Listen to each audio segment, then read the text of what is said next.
और इस चैप्टर के आगे मैं जब अगर लिख दूं मोस्ट मोस्ट इंपॉर्टेंट, आपके एग्जाम में क्वेश्चन नंबर 2 और आएगा ये 18 नंबर का, और इसके और में भी यही चैप्टर रहेगा चॉइस में, क्योंकि आपको हर चैप्टर में चॉइस मिलता है। इस चैप्टर में कोई चॉइस नहीं है, इस चैप्टर के चॉइस में यही रहने वाला है।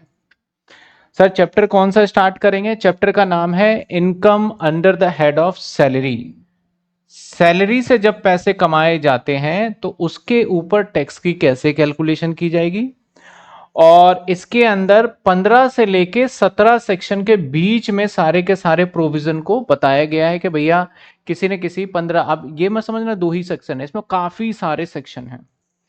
अगर मैं इसके अंदर थोड़ा ओवरव्यू दूं आपको सेक्शन का, तो देखो सेक्शन 15 है, सेक्शन 16 है, 16(2) है, 16(3) है, 17 है, 17(1) है, 17(1)(2). तो इस तरीके से अगर हम आगे चलें, और ये कुछ सेक्शन 10 वाली भी बात आ जाएगी इसके अंदर, रूल और 10 एटीसी तक का। तो ये सारे के सारे टॉपिक्स हम इसके अंदर कवर करेंगे आपके सैलरी वाले चैप्टर के अंदर। बहुत इंटरेस्टिंग सब्जेक्ट है, चैप्टर है आपका ये सैलरी। और अगर मैं टैक्स देने की बात करूं ना, हिंदुस्तान में तो सबसे ज्यादा सैलरीड पर्सन ही टैक्स देता है, क्योंकि वो टैक्स देता नहीं है, कंपनी उनके काट लेते हैं। आप अपने अगर जिनके भी जॉब कर रहे हो पेरेंट्स वगैरह, या इवन आप भी शायद जॉब कर रहे होगे और आपकी सैलरी अगर 30,000 से अबव है, तो आपको 30,000 नहीं मिलेगा, आपकी सैलरी इनकम टैक्स काट करके फिर आपको देंगे। और जो सेल टैक्स कट गए हैं उसको आप आगे रिटर्न फाइल करके करके आप ले सकते हो। तो चलिए सबसे पहले हम समझते हैं कि सर सैलरी क्या है। सैलरी देखते हैं है क्या। अब सैलरी में मान लो एक आपका ऑनर होगा,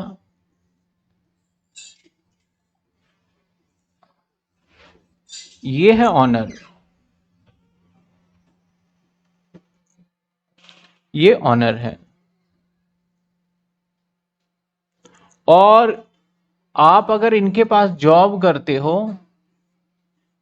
अगर आप इनके पास जॉब करते हो तो आपको बोला जाता है आप हो वर्कर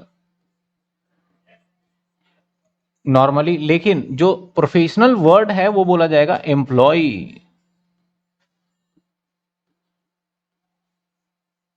आपको बोला जाएगा एम्प्लॉय। और जो ऑनर है वो आपका मालिक है, लेकिन प्रोफेशनली इसको बोला जाएगा एम्प्लॉयर।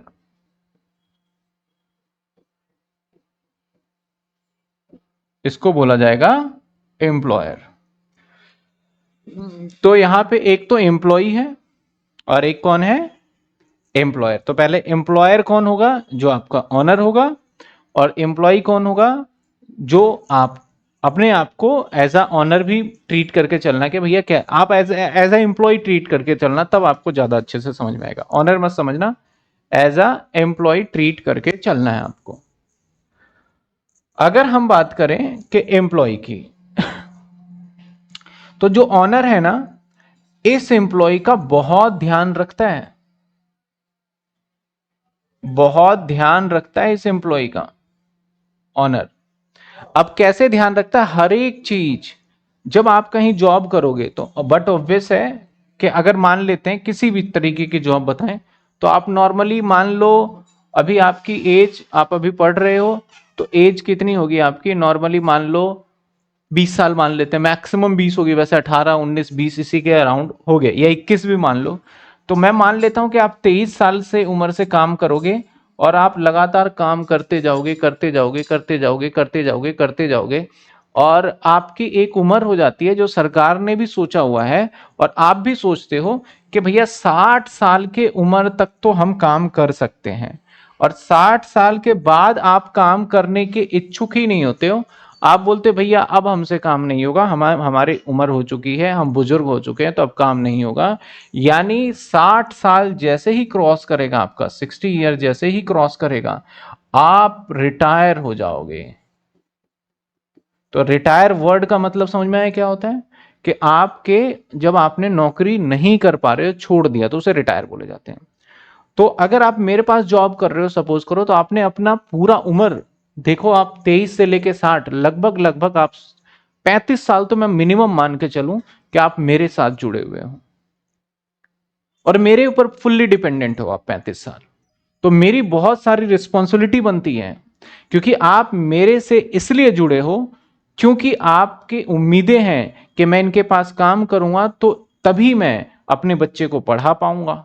अभी हालांकि बच्चे हैं नहीं, लेकिन जो एम्प्लॉय होगा वो सोचेगा कि मैं अपने बच्चे को पढ़ा पाऊंगा, अपने बच्चे को स्कूल भी भेजूंगा और साथ में घर भी लूंगा, साथ में कार भी लूंगा, स्कूटर भी लूंगा, लैपटॉप भी लूंगा, ये बड़े सारे ड्रीम होंगे।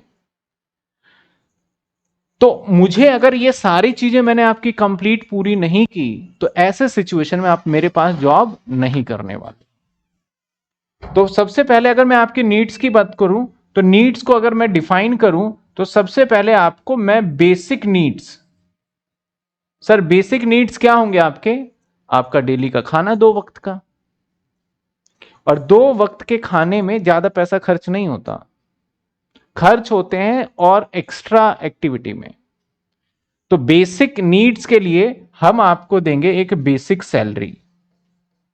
हालांकि जब आप कहीं नौकरी करते हो तो आपको ऐसा होता है कि आपको इकट्ठा 50,000 मिल गया, आपने बोला जी मेरी सैलरी 50,000 है। नहीं नहीं, सैलरी आपकी 50,000 नहीं, उस 50,000 में एम्प्लॉयर ने सारी बातों का ख्याल रखते हुए आपको 50,000 दिया है। अगर मैं बेसिक सैलरी की बात करूं तो मान लेते हैं आपकी बेसिक सैलरी जो है वो होगी 5, या मान लेते हैं 10,000 मान लेते हैं। मेरे हिसाब से बेसिक का मतलब क्या है? बेसिक का मतलब है जिससे आपका दाल रोटी चल पाए, आपको पिज्जा वगैरह नहीं खाना है। तो 10,000 पूरे साल में इनफ टू इनफ है आपका। अब देखा जाए सर, बेसिक नीड्स के साथ साथ अब लोगों में एक ये चिंता रहती है, यार महंगाई बढ़ गई, बोलते ना यार महंगाई बढ़ती जा रही है, सैलरी बढ़ नहीं रही। तो उस महंगाई को ख्याल रखते हुए मुझे महंगाई के लिए भी थोड़े से पैसे देने के, अगर महंगाई बढ़ गई तो उसको कैसे ट्रीट करोगे, जिसको हम बोलेंगे डियरनेस अलाउंस। डियरनेस अलाउंस यानी जब जब कुछ ऐसी आपदा आएगी, ऐसी लगेगा कंपनी को कि आपकी जरूरत बन रही है, तो उसको अलाउंस के रूप में आपके सैलरी में ऐड करके दे देंगे। जब हमें लगेगा कोविड आ गया तो मैं कोविड अलाउंस दे दूंगा, मान लो अर्थक्वेक आ गया तो मैं अर्थक्वेक अलाउंस दे दूंगा। मतलब कि भाई मैं लगेगा कि आप परेशान हो तो मैं आपको पैसे उसी परेशानी के नाम से दूंगा, और जैसे ही वो परेशानी खत्म होगी वो मैं कम कर दूंगा। तो आपको लगता है महंगाई होगी तो मैं डियरनेस अलाउंस दे दिया, सपोज करो मैंने दे दिया 5,000 महंगाई के नाम पे। अब आप कहते हो सर हमारे बच्चे हैं और बच्चों को स्कूल भेजना है, तो उसकी पढ़ाई का खर्चा, मैंने बोला चलो वो भी देखना जरूरी है, तो मैं आपको दूंगा एक चिल्ड्रन एजुकेशन अलाउंस। मान लेते हैं कि मैंने दिया 5,000, मैं एक एग्जाम्पल लेके चल रहा हूं, मालिक ये सारी चीजें देगा आपको। फिर बोलोगे सर मैं अपने बच्चों को यहां नहीं पढ़ाऊंगा, मैं तो भेजूंगा उसको पीजी में पढ़ाऊंगा, यानी हॉस्टल के अंदर। पीजी को क्या बोलते हैं? वैसे पीजी बोलते हैं, वैसे नॉर्मली होता है हॉस्टल में पढ़ाऊंगा मैं, यहाँ पे बिगड़ रहा है मेरा बच्चा। तो मालिक ने सोचा यार इसका बच्चा बिगड़ रहा है तो चलो अब इसके लिए भी थोड़े पैसे बढ़ा देते हैं। तो आपको जो दिया जाएगा हॉस्टल एक्सपेंडिचर अलाउंस, मान लेते हैं 2,000 दे दिया, हर महीने की बात कर रहा हूं मैं, फैन ऑफ ही कर दो, आगे आ जाऊं।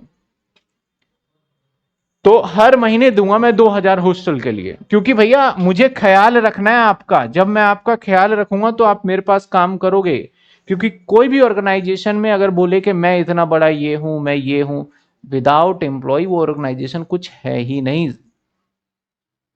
10% मालिक देखता है, 90% एम्प्लॉय के ऊपर सारा दामोदार होता है। तो मालिक उनकी बातों को समझते हैं और करते हैं। लेकिन बहुत सारे लोगों के मन में ना एक ऐसा रहता है, यार प्राइवेट नौकरी में लाइफ नहीं है, कब तक। कोई भी जहां पे आप अच्छे से काम करोगे तो कोई नहीं आपको कभी भी, अनटिल अनलेस वो दुकानदारी उसकी जब तक बंद नहीं होती, आपको कभी हटाएगा नहीं, अगर आपने ईमानदारी से काम किया और लगता है कि आप उसके लिए एसेट्स हो। हाँ, अगर आप लाइबिलिटी बन के वहां काम करोगे तो फिर आपको हटा देंगे वो।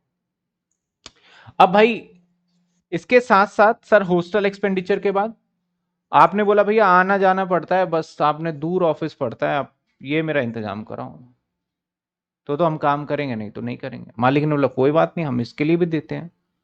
तो आपको आने जाने के लिए कौन सा अलाउंस मिल जाएगा, ट्रेवल कन्वेंस अलाउंस कह लो या ट्रेवल अलाउंस कह लो, वो दे देंगे हम आपको। मान लेते हैं 1,000 रुपए महीने की ये दे दिया आने जाने का किराया। आपने कहा भैया लंच घर से सुबह सुबह बनाऊं आऊंगा मैं तो लेट हो जाऊंगा मैं, या तो आप मेरा लंच यहीं इंतजाम कराओ या फिर मुझे लंच का पैसा दो, मैं बाहर खा लूंगा। तो या तो मैं आपको लंच अलाउंस दे सकता हूं या फिर मैं यहीं पे कैंटीन खोल दूं और यहां पे मैं आपका इंतजाम, आपने देखा होगा बहुत सारे फैक्ट्री वगैरह में कैंटीन होता है और वहां फ्री खाना होता है। फ्री खाना इसलिए होता है क्योंकि वर्कर इंपॉर्टेंट है। आपने बोला सर लंच वंच का इंतजाम कराओ, तो मैंने लंच दे दिया, ये लो भाई तुम खुश रहो, 500 रुपए महीने का लंच अलाउंसेस दे दिया, जोड़ दिया। अब ऐसा नहीं है कि जितने खर्च होंगे उतने ही, आप बोलोगे ताज होटल में लंच करेंगे तो ऐसे थोड़ी चलेगा। मतलब जितना जायज है उतना दे देंगे, कम बढ़ती तुम भी लगाओ भाई जेब से। इसके बाद मैंने कहा कि भाई ये काम करते तुम्हारा हम ट्रांसफर कर देते हैं, अभी दिल्ली में हो तो हम तुम्हें भेज देते हैं, मान लेते हैं राजस्थान भेज देते हैं। तो आप बोलोगे सर दिल्ली में है, राजस्थान में फिर कहाँ जाएंगे, नहीं जाएंगे। ऐसे एरिया में भेज रहा हूं मैं जहां पे दिल्ली से कम फैसिलिटी है। आप बोलोगे सर मैं वहां नहीं जाऊंगा, मैं दिल्ली में काम करूंगा। मैं बोलूंगा कोई बात नहीं, मैं तुम्हारी सैलरी बढ़ा दूंगा। क्योंकि आपने देखा होगा जब कभी भी किसी एम्प्लॉय को एक स्टेट से दूसरे स्टेट भेजा जाता है, अगर आपको मतलब अच्छे स्टेट में भेजा जा रहा है तो आप तो खुशी खुशी बोलोगे हाँ सर बताओ कब जाना है। लेकिन आपको डाउन ग्रेड किया जाएगा तो फिर आप मना करोगे। लेकिन आपको वहां भेजने का एक ही तरीका है, क्या, सैलरी। मैंने बोला चलो सैलरी बढ़ा देते हैं आपको, आपको अलग से मैं 2,000 रुपए 5,000 रुपए और बढ़ा देता हूं, जिसको मैं बोलूंगा सिटी कंपनसेटरी अलाउंस। 5,000 रुपए दे दिया और ये सब जुड़ के आपको मिलेंगे, तब देखना सैलरी कितनी होगी। वैसे बेसिक कितनी है, 10,000। उसके बाद आपने बोला सर मैं वहां पे जा रहा हूं और जाने के बाद वहां मेरा घर है नहीं, मैं कहां ढूंढूंगा किराए पे। मैंने बोला वो चिंता मत करो, वो भी मैं घर दे दूंगा। बोला फिर घर के अंदर नौकर, बोला नौकर भी देंगे। फिर बोला घर से ऑफिस कैसे आऊंगा, मैंने कार भी देंगे। सर खाना कौन बनाएगा, कुक भी देंगे। यानी मैं आपको रेंट फ्री, जहां रेंट लगेगा ही नहीं, अकोमोडेशन दे दूंगा। अकोमोडेशन होता है मतलब रिहाइश के लिए, उसमें टीवी फ्रिज और सब आराम से रहिए आप। और आपने देखा भी होगा कि बहुत सारे वर्कर ऐसे होते हैं जो कि जहां काम करते हैं वहीं रहने के लिए देते हैं। इसका सबसे बड़ा एग्जाम्पल लू ना, तो जितने भी हॉस्पिटल हैं, आप स्पेशली गवर्नमेंट हॉस्पिटल देखिएगा, तो जो हॉस्पिटल होता है उसी कंपाउंड में ही डॉक्टर के रहने के लिए घर भी बनाया जाता है। और जो डॉक्टर रहते हैं इसलिए रखा जाता है क्योंकि पेशेंट है, डॉक्टर की कभी जरूरत पड़ेगी, अगर मैंने बोल दिया घर जा तब तक बुलाऊंगा तब तक पेशेंट निकल जाएगा, उससे बढ़िया यहीं आसपास देते हैं, कुछ भी जरूरत होगी क्या करेंगे उसको बुला लेंगे, तो वो घर दे देते हैं, उसे बोलते हैं रेंट फ्री अकोमोडेशन। हाँ, इसके आपसे पैसे नहीं लिए जाएंगे, लेकिन आपका फायदा हो रहा है, कम से कम तो आपके 10,000 बच ही रहे हैं, तो आपको 10,000 का बेनिफिट हो रहा है, ये रहा। या तो मैं घर दे दूंगा, या मैं बोलूंगा भैया मैं तेरे को घर नहीं दे सकता, किराया दे दूंगा, तू ढूंढ ले कहां, मेरे सरदर्दी मत पाल। तो अगर आपको मैंने घर नहीं दिया है, मैंने आपको किराया दिया, तो मैं आपको दे दूंगा हाउस रेंट अलाउंस। आपने बोला सर एक कार अरेंज कर देते, तो मैं आपको कार की भी फैसिलिटी दूंगा। मान लेते हैं मैंने आपको कार की फैसिलिटी दी और इस पे खर्चा मेरा मान लेते हैं कि 3,000 महीने का मान लो। मैंने बोला जो मैं आपको कार दे रहा हूं ना, अब कंडीशन लगाऊंगा कि एक काम करना, ऑफिस के भी काम इसी से कर लेना, घर का भी कर लेना। अगर ड्राइवर मांगोगे तो मैं ड्राइवर भी दूंगा। उसके बाद फिर आपने बोला सर दवाई उवाई के लिए कुछ बीमार पड़ जाते हैं, वो भी तो आपको देखना है। बोला ठीक है, आपको मेडिकल अलाउंस देंगे हम, मेडिकल अलाउंस देंगे, वो भी दे देते हैं 2,000 रुपए। आपने बोला सर मेरा एंटरटेनमेंट का, मैं थोड़ा मूड फ्रेश करूं, 3-4 महीने से काम कर रहा हूं, घूमने उमने के लिए मेरी टिकट विकेट करा दो कहीं का। बोला कोई बात नहीं, आपको लीव ट्रेवल अलाउंस भी देंगे हम, लीव ट्रेवल। लो आप 50,000, मतलब कि अब ऐसा नहीं कि हर महीने मिलेगा ये, मैं ये भी आपको दूंगा, मैं अमाउंट नहीं लिख रहा। आपने देखा होगा कि कई बार एम्प्लॉयर जो होता है अपने एम्प्लॉय को घुमाने के लिए ले जाते हैं। तो ये सारी चीजें क्या है, एक तरीके से एम्प्लॉय को अपने पास रिटेन करने का तरीका है। आपने बोला सर ओवर टाइम मैं काम कर रहा हूं तो मेरी सैलरी ओवर टाइम भी तो मिलनी चाहिए। मैंने बोला ओवर टाइम भी देंगे आपको, ये लो ओवर टाइम, लो 500 रुपए, जितना काम करोगे ओवर टाइम लो। उसके बाद बोला सर दिवाली आ गई है तो कुछ घर के खर्चे वर्चे होते हैं एक्स्ट्रा, तो थोड़े पैसे अलग से देने चाहिए आपको। मैंने ठीक है, बोनस भी देंगे आपको। क्या देंगे हम आपको? बोनस। दिवाली पे आपको लो 10,000 रुपए बोनस दिए, आराम से जाओ मिठाई उठाई खाओ, बम पटाखे चलाओ। लेकिन साल में एक ही त्यौहार हम मनवा सकते हैं आपके। आप अगर बोलोगे सारे त्यौहार मनवा दो तो फिर तो दिक्कत हो जाएगी। दिवाली हर जगह का अलग है, जैसे दिल्ली और मुंबई वगैरह इस साइड, जैसे इस साइड एरिया में दिल्ली में दिवाली मनवाते हैं। और अगर आप वेस्ट बंगाल में चले जाओगे तो वहां पे मनवाते हैं वो दुर्गा पूजा बोलते हैं जिसे दशहरा, वहां पे मिलता है उनको बोनस। अरे किसने कहा? हाँ, सरस्वती पूजा नहीं बोला मैंने, दुर्गा पूजा बोला, दोनों तो एक ही है। हाँ तो एक ही होता है दोनों, तो मैंने तो आज तक बचपन से यही सुना है। तो दुर्गा पूजा में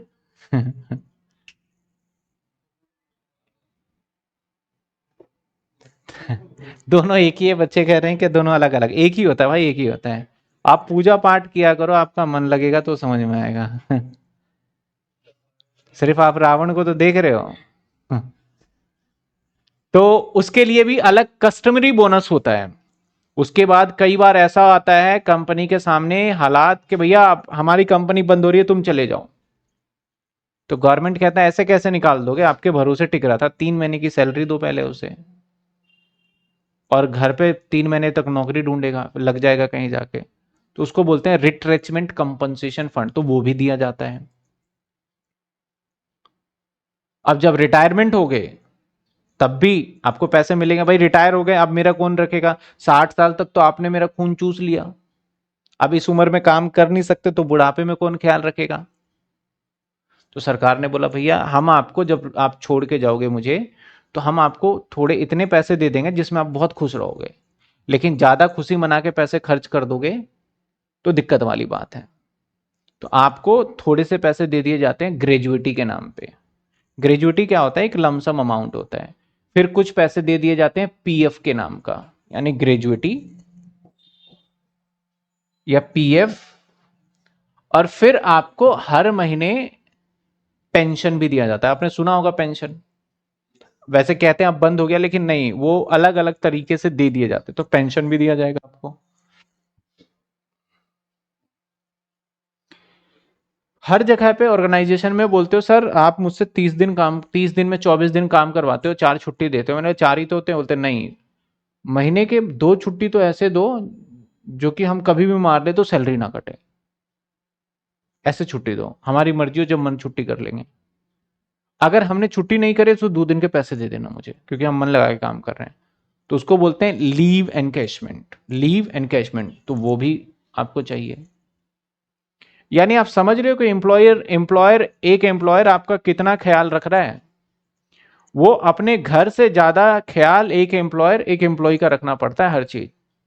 अब आपका जो भी मांगना हो, एम्प्लॉयर को एम्प्लॉय की शर्तों को पूरा करना पड़ेगा। अगर एम्प्लॉयर को लगता है कि ये मेरे लिए एसेट्स है, मेरे लिए बिजनेस के लिए एक तरीके से हमारे लिए ऐसा पर्सन है जो कि ढूंढना बड़ा ही मुश्किल है, इसके बिना मेरा बहुत नुकसान हो जाएगा, तो आपकी सारी शर्तें मानेगा वो।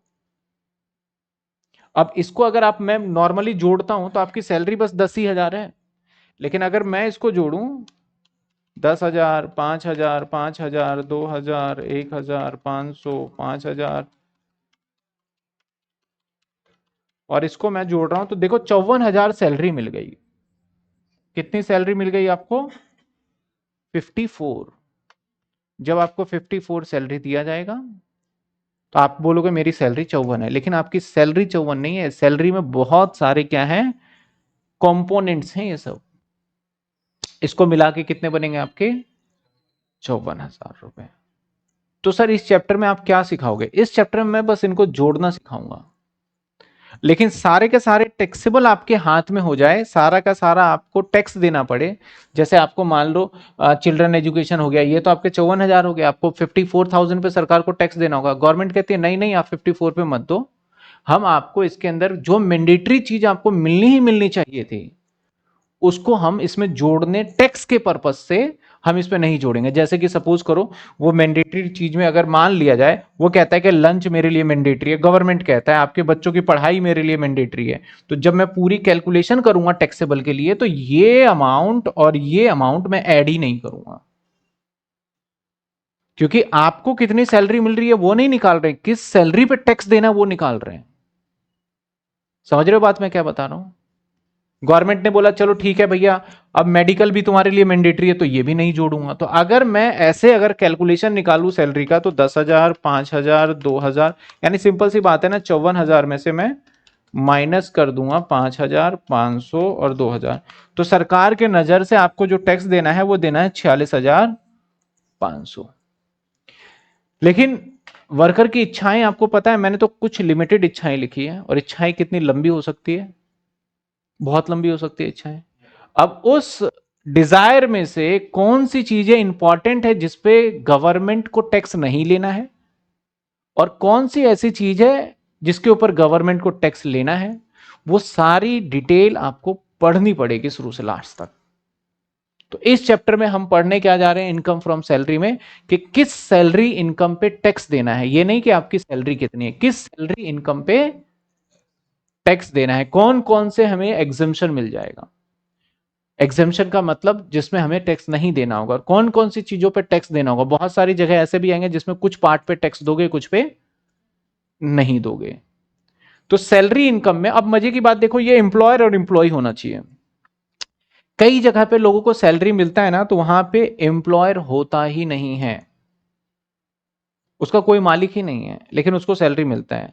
जैसे मैं अगर सिंपल सी बात करूं, मेंबर ऑफ पार्लियामेंट, एमएलए या एमपी, इनका मालिक कौन है? मेंबर ऑफ पार्लियामेंट का। आपने सुना है कि ये इसके अंडर काम कर रहे हैं? कभी अपने आसपास जो आपके एमएलए रहता है कभी सुना है ये इसके अंडर इसका मालिक जा रहा है, देख वो जा रहा है इसका मालिक? नहीं सुना। तो कहते हैं कि जब कभी भी सैलरी दिया जाएगा तो एम्प्लॉयर और एम्प्लॉय का, डेफिनेशन में लिखा है कि एम्प्लॉयर और एम्प्लॉय का रिलेशन होगा तभी उसको सैलरी देंगे, लेकिन कुछ जगह पे आपको डीम्ड एम्प्लॉय भी मान लिया जाता है, जैसे मेंबर ऑफ पार्लियामेंट। और कानून जो बनाते हैं ना, अब तो डायरेक्ट कोस्ट कोड टैक्स आ रहा है, 2025 आने वाला है, डीटीसी। तो जब कभी भी जो कानून बनाता है ना वो अपने लिए हमेशा भला चाहता है। तो जो एमपी एमएलए है ना, उन्होंने पता है क्या किया, बोल रहा हमारी सैलरी में सिर्फ बेसिक बेसिक जोड़ो बाकी कुछ मत जोड़ना। तो उनकी सैलरी निकालते हैं ना तो स्पेशली सिर्फ ये जुड़ता है, बाकी सब खत्म, जीरो कर दिया उन्होंने। कानून वो बना रहे हैं तो अपने सोच के बोला अगर कोई एमपी है और उसका अगर टैक्सेबल सैलरी निकाला जाएगा तो ये चीजें लेगी और बहुत कम अमाउंट जोड़ा जाएगा उसमें। तो ये सारी चीजें आपको कैसे पता चलेगी? मैं तो अभी छोटी छोटी बातें बता रहा हूं आपको, एक एक चीज मेरे को बेसिक सिखाने में 2 दिन लग जाएंगे, बेसिक सैलरी निकालते कैसे हैं। तो एक एक चीज जब आपको पता चलेगा तब आपको समझ में आएगा ये सैलरी चैप्टर कैसे कैलकुलेट होगा हमारा। बोनस अलग है, कमीशन अलग है, बहुत सारी चीजें होती है इसके अंदर। क्या क्या चीजें हो सकती है, जैसे अगर मैं बताऊं तो देखो क्या क्या हो सकता है। जैसे बेसिक सैलरी निकालना सीखेंगे, इसके लिए मैंने 2 दिन रखा हुआ है कि 2 दिन में आपका मैं बेसिक सैलरी निकालना सिखा दूंगा। अभी दिन पता चल जाएंगे। सर बेसिक सैलरी में क्या निकालना सिखाओगे? अभी सिखाएंगे ना, आज ही सिखाएंगे, आप देख लेना कैसे निकालना सीखेगा, आपको भी लगेगा हाँ कुछ तो सीखा है आज। इसके बाद डीएनएस अलाउंस ये निकालना नहीं सिखाएंगे, जिसके आगे टाइम लिख रहा हूं वो तो आज ही हो जाएगा मान लो। चलो, transport allowance, children education allowance और special compensatory allowance, underground allowance. Underground allowance कौन सा होता है? जैसे आप किसी कोयले के खदान में काम कर रहे हो, कोल कोल माइन में काम कर रहे हो, या फिर आप किसी रिफाइनरी में काम कर रहे हो, तो उसमें आपको जमीन पे जाना पड़ता है, या फिर कैसे बॉर्डर एरिया पे काम कर रहे हो जहां पे आपका डाउन एरिया, तो अंडरग्राउंड अलाउंस। एडवांस सैलरी देंगे, एरियर सैलरी होगा, तो ये सब को सीखना पड़ेगा भाई। इसके बाद लीव एनकैशमेंट, भैया एक दिन 2 दिन तो इसी में लग जाएगा। लीव एनकैशमेंट टाइम रिटायरमेंट, इसमें भी एक दिन लग जाएगा। सैलरी लीव नोटिस ये तो छोड़ देते हैं चलो। और ऐसे बहुत सारी चीजें हैं, फीस कमीशन, बोनस, ग्रेजुटी, इसके अंदर 2 दिन। मतलब कुछ ऐसे ऐसे छोटे छोटे पॉइंट है जिसके प्रोविजंस को मुझे समझाना पड़ेगा। फॉर एग्जाम्पल, अगर आपको प्रोविडेंट फंड में पैसे कोई एम्प्लॉयर डालता है तो 12% तक टैक्सेबल है, 12% तक एग्जेम्प्ट है, 12% से एक्सेस जो होगा टैक्सेबल होगा। ये कैसे पता चलेगा? जब मैं आपको सारी नोटिंग कराऊंगा। इस चैप्टर के अंदर आपके एग्जाम्स के लिए भी इंपॉर्टेंट है और आपके रियल लाइफ के लिए भी इंपॉर्टेंट है। चाहे आप नौकरी करो, अगर अकाउंटेंट की जॉब करते हो या नहीं करते हो मतलब नहीं है, कहीं भी जॉब करोगे आप तो आपके लिए बहुत बेनिफिशियल चैप्टर है ये। और हर जगह, हर जगह, चाहे बच्चा सीए में हो, चाहे बच्चा सीएमए में हो, चाहे बच्चा सीएस में हो, चाहे बच्चा बीकॉम में हो, चाहे बच्चा एमकॉम करे, चाहे बच्चा एमबीए करे, इस चैप्टर को बहुत इंपॉर्टेंट दिया जाता है और इस चैप्टर में से क्वेश्चंस पूछे ही पूछे जाते हैं।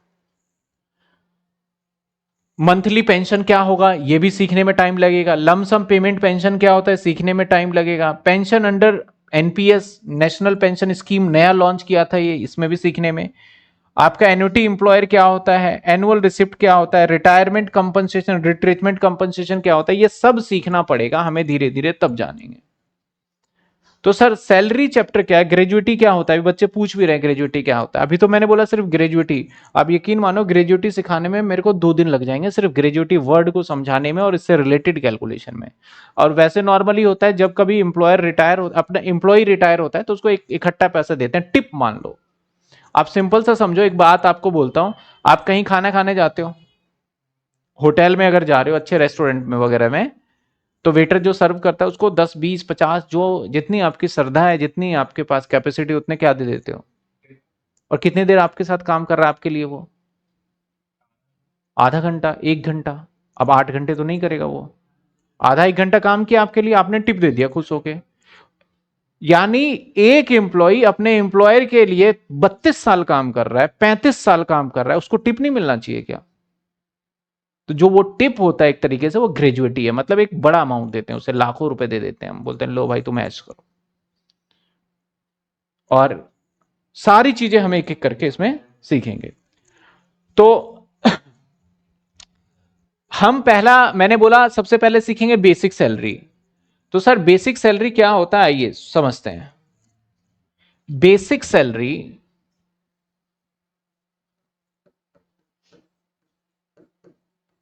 बेसिक सैलरी का मतलब वो सैलरी जिसमें आपके बेसिक नीड्स कंप्लीट फुलफिल हो जाएगी, उसे बेसिक सैलरी के कैटेगरी में रखा जाएगा। सर बेसिक सैलरी में कैसे कैलकुलेट करोगे? एक तो इसके अंदर हम सीखेंगे कॉन्सेप्ट ग्रेड सैलरी।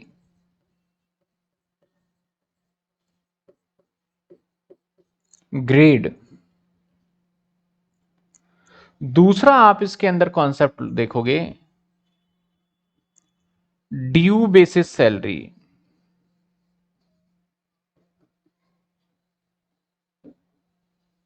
हम दो सीखेंगे, आज सीखेंगे ग्रेड और अगली क्लास में सीखेंगे ड्यू बेसिस सैलरी।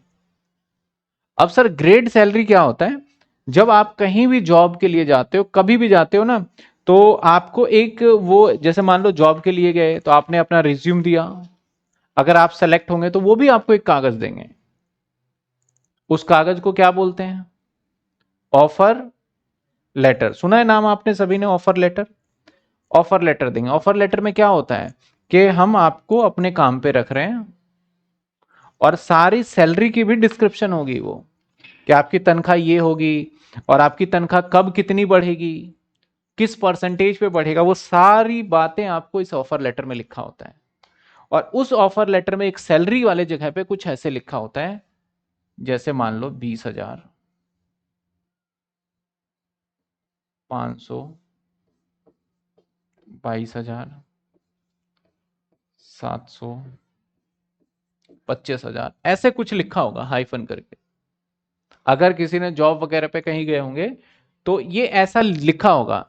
लेकिन अगर आपको देखो, आपको नहीं पता तो आप इसको देखते रहोगे, यार पता नहीं क्या दे दिया इसने, झमेला दे दिया, सैलरी मेरी कितनी है, करोड़ों में, लाखों में, हजारों में, समझ नहीं आ रही कितनी सैलरी है मेरी। तो वो कहना चाह रहे हैं कि आपकी सैलरी 20,000 है और आपकी हर साल बढ़ोतरी होगी 500। हर साल कितने इंक्रीमेंट लगेगा? 500।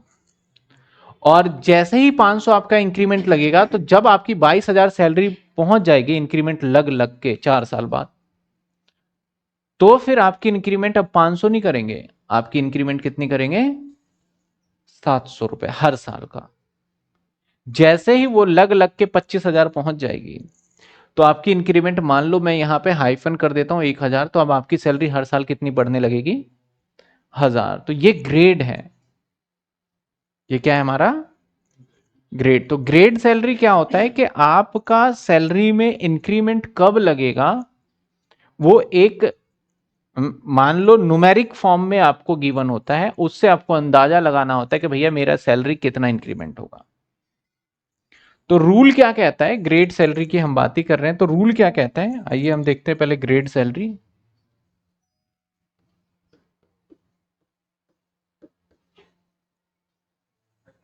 नॉर्मली जो नॉर्मल जॉब करते हो, तो रूल क्या कहता है यहां पे? रूल ये कहता है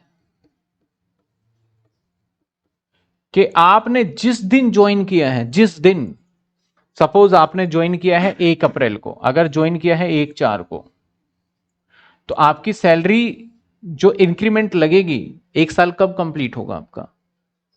आपका 1 साल कंप्लीट हो जाएगा 31/3। और जब 1 साल आपका कंप्लीट हो जाएगा नौकरी का, तब आपका अगला साल माना जाएगा 1 अप्रैल, जो भी साल नेक्स्ट होगा, और यहां पे आपकी सैलरी बढ़ा के देंगे।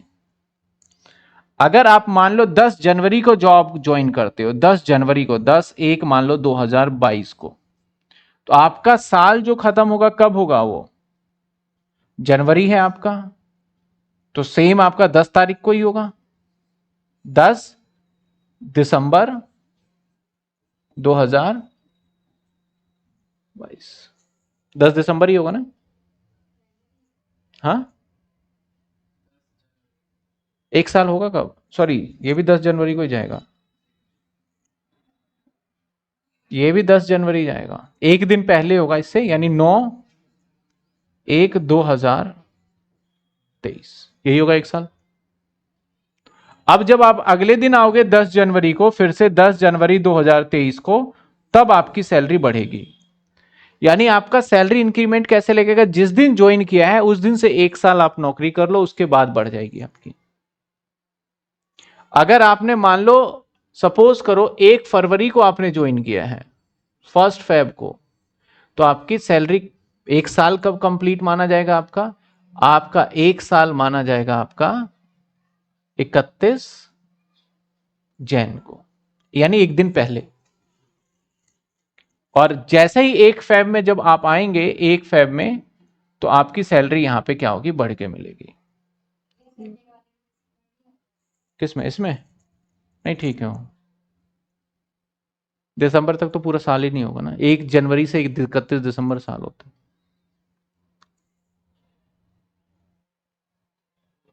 तो हम अगर देखें यहां पे, तो रूल के हिसाब से देखा जाए तो आपको पता है क्वेश्चन कैसा गिवन होगा। चलो मैं एक बार कुछ और एग्जांपल लूंगा। जैसे मैंने आपका कहा कि आपका ग्रेड सैलरी है, ग्रेड सैलरी है 20,000, फिर 500, फिर 21,000, फिर 1,000, फिर 24,000, फिर 1,500। ये ऐसे दे दिया। और इस और ये आपने जो ज्वाइन किया है 1/1 2000 2015 को आपने ज्वाइन किया है 1 जनवरी 2015 को। और मैं जानना चाहता हूं कि बताइए 1/4/2023 से लेके 31/3/2024 तक आपकी what is the salary, what is the salary. अगर मैं बोलता मेरी सैलरी 5,000 महीने की है तो झट से 12 से मल्टीप्लाई कर देते, आप बोलते सर आपकी सैलरी 60,000। लेकिन आपको यह भी पता करना पड़ेगा कि इस साल तक पहुंचते पहुंचते आपकी सैलरी एक्चुअल में थी क्या।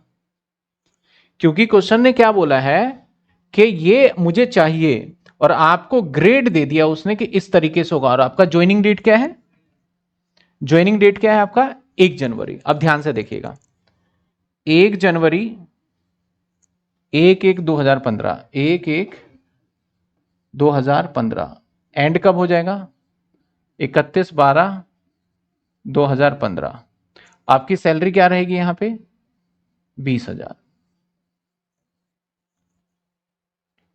उसके बाद 1/1/2015 सॉरी 2016 से 31/12/2016 आपकी सैलरी क्या होगी, कितना इंक्रीमेंट लगेगा।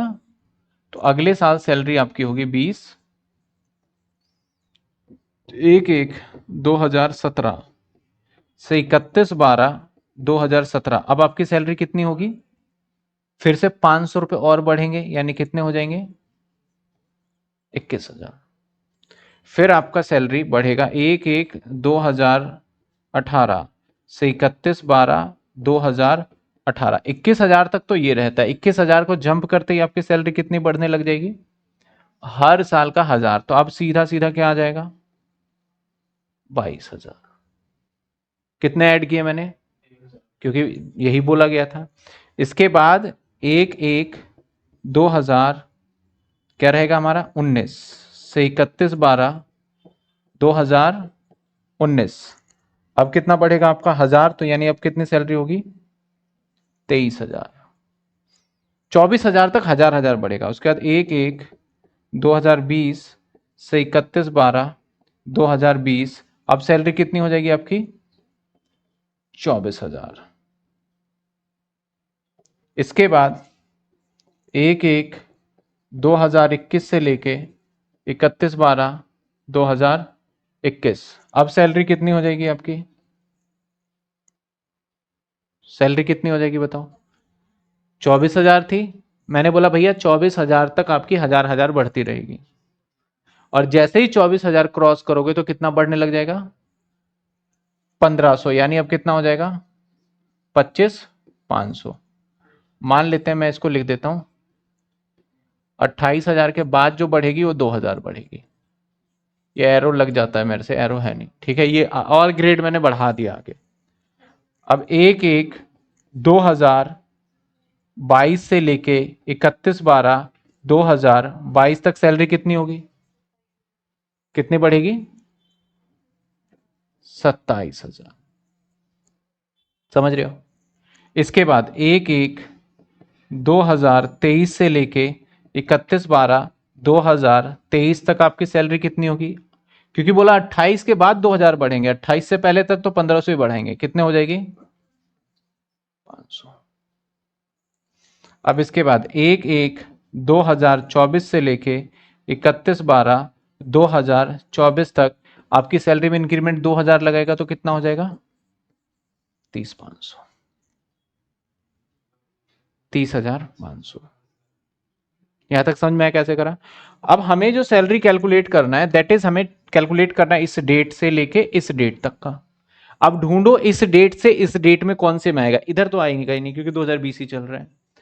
अब यहां पे कंफ्यूजन है क्योंकि 23 और 24 है, तो 23 इधर आ रहा है और 24 इधर, ये 22 है। तो हमें अगर अप्रैल 23 की बात करें वो इस कैटेगरी में आएगा, अप्रैल 23 किस में आएगा, इस वाले कैटेगरी में। तो अप्रैल 23, अप्रैल मई जून जुलाई अगस्त सितंबर अक्टूबर नवंबर दिसंबर, दिसंबर तक यहां रहेगा, यानी 9 मंथ। तो हमें 9 मंथ तो ये मिलने वाला है। और दिसंबर के बाद जनवरी में आ जाएंगे, तो जनवरी फरवरी मार्च जो कि 2024 के अंदर चला जाएगा, तो उसमें किस कैटेगरी में आ जाएंगे हम, यानी हमें 3 महीने ये मिलेगा। तो मैंने बोला कि बताओ इस साल की सैलरी कितनी है, तो मैं बोलूंगा सैलरी जो होगा इज इक्वल टू, वो होगा 28,500 इंटू में 9 और 30,500 इंटू में 3, यानी जो आपकी बेसिक सैलरी मानी जाएगी 28,500 इंटू 9 दैट इज 2 और 30,500 इंटू 3 यानी 91। ये लीजिए जी आपका सैलरी आ गया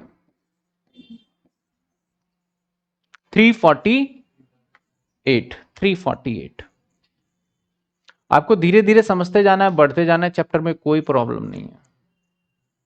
यहां समझ में आया कैसे निकाला हमने, क्या क्राइटेरिया था?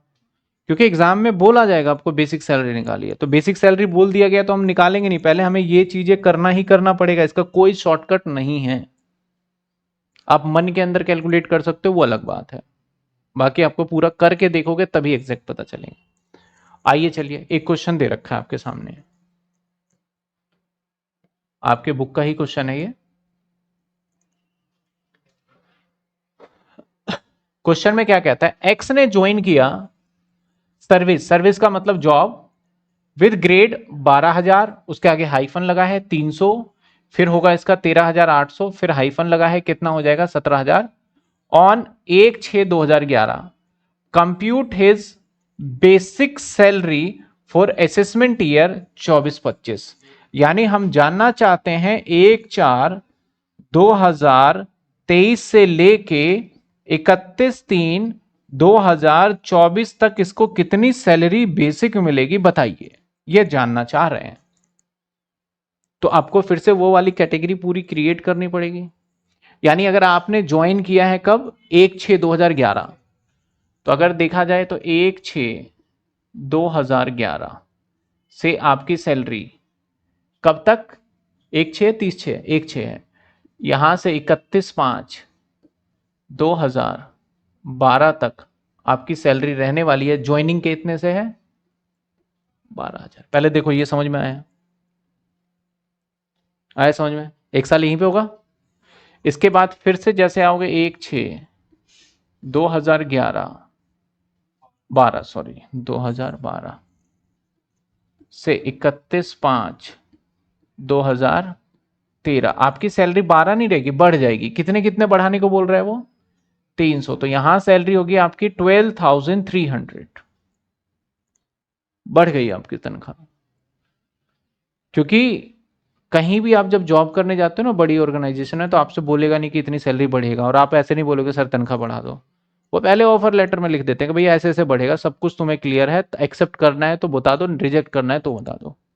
आप मजबूरी मत सुनाना कि मेरी तनख्वाह बढ़ा दो, घर पे ज्यादा मजबूरी आ गई है, अब कोई बीमार पड़ गया, भैया ऑफर लेटर में जो दे दिया, वो बड़ी ऑर्गेनाइजेशन में बिल्कुल क्लियर कट चलते हैं। इसके बाद एक साथ सॉरी रहेगा तो 6 ही, 1/6/2013 से 31/5/2014 कितनी सैलरी होगी, 12,000। उसके बाद 1/6/2014 से लेके 31/5/2015 अब कितनी सैलरी होगी, 12,900। 13,800 तक कैसे चलेगा, 1/6/2015 से लेके 31/5/2016 कितनी सैलरी होगी? 13,200। इसके बाद 1/6/2016 से लेके 31/5/2017 कितनी सैलरी होगी? क्योंकि 13,800 तक बढ़ेगा 300। फिर से 1/6/2017 से लेके 31/5/2018 तक अब सैलरी कितनी होगी? अब 1/6, अब कलर चेंज कर देते हैं, 1/6/2018 से लेके 31/3, अरे 3 ही याद आती है, 31/5/2019 अब कितनी सैलरी होगी? 14,000। अब पता है मैंने कितना बढ़ाया है? 400, क्योंकि यहां तक खत्म हो गया था ये ग्रेड, इसके बाद आप सीनियर हो गए थोड़ा, अब 100 रुपए एक्स्ट्रा बढ़ाएंगे आपके। इसके बाद 1/6/2019 से लेके 31/5/2020 तक अब फिर से 400, तो 14,600, 17,800 तक 400 की बढ़ोतरी रहेगी। इसके बाद 1/6/2020 से लेके 31/5/2021 तक अब फिर 400 बढ़ेगा, तो कितने हो जाएंगे? 15,000। इसके बाद 1/6/2021 से लेके 31/5/2022 तक अब होगा 15,400। 1/6/2022 से लेके 31/5/2023 तक आपकी सैलरी होगी 15,000। अब वो समय खत्म होने वाला है 1/6/2023 से लेके 31/5/2024 सैलरी होगी आपकी 16,000। और ये डेट बताओ इसके बीच में आ रहा है नहीं आ रहा? आ गया, हमारे इस डेट तक तो पहुंच ही गए, हमें पहुंचना था 2023 का अप्रैल, और वो उससे लेके कहां तक? मार्च 2024। तो देखो जो हमारा सैलरी जो होगा ना वो इन बिटवीन आएगा आपका। अरे ये थोड़ा टेढ़ा हो गया। तो जो सैलरी आएगा आपका वो बिटवीन आएगा, एक तो ये वाला,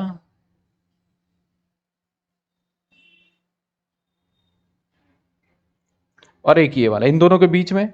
तो सबसे पहले आप बताओ मार्च में कौन सा? अप्रैल में ये वाला रहेगा, 23 तो यहीं पे आएगा, अप्रैल यहां पे आएगा, मई कहां आएगा बताओ? चलो मैं यहां ऐसे लिखता हूं, अप्रैल ए लिख दिया। अप्रैल में कौन सा सैलरी रहेगा, कितना बताओ? अप्रैल 2023 में बताओ कौन सा क्या रहेगा? आप देख के बताओ अप्रैल 2023 में क्या रहेगा? बच्चे कह रहे हैं 13,300 होगा, 13,200 की जगह है। 9/4/13, नहीं नहीं, 300 बढ़ोतरी हुआ, ठीक है। वो कितनी सैलरी होगी? 15,800। मई में कितनी सैलरी होगी?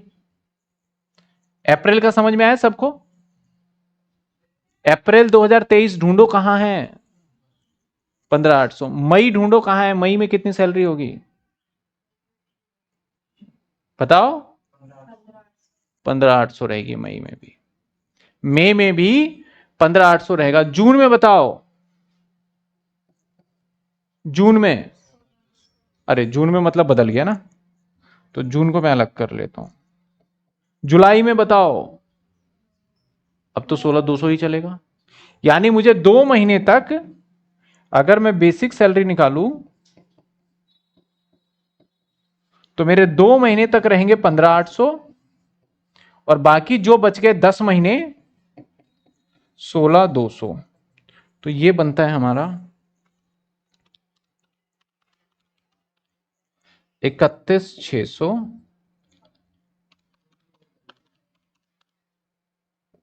162, 193,600। ये आपकी बनेगी बेसिक सैलरी। अभी तो सिर्फ बेसिक सीख रहे हैं, अभी तो कितने सारे उसके फरमाइश बाकी है जिसको पूरा करेंगे। अभी पहले बेसिक पे हैं हम तो। बताइए, चेक करिए, आप सभी के बुक में होगा क्वेश्चन ये।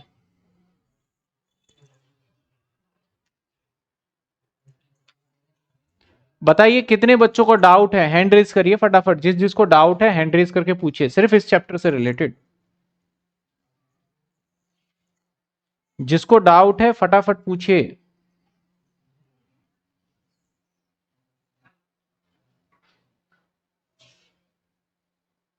मैंने बहुत ही एक तरीके से बेसिक, मैं बताऊं कि मैं हर चीज में लिख लिख के करा। वैसे आप सोच रहे हो सर आप बोर कर रहे हो, बहुत बच्चों को ऐसा लग रहा होगा सर ऐसे ही कर लेते, आप फटाफट से गिन लेते, मन में भी गिन सकते थे, लेकिन स्टार्टिंग में थोड़ा स्लो चले तो बेटर है। No doubt sir. चेक कर लिया? क्या आ रहा है उसमें? ईयर, असेसमेंट ईयर चेक करना, डेट, ऊपर ऊपर ऊपर ज्वाइनिंग डेट।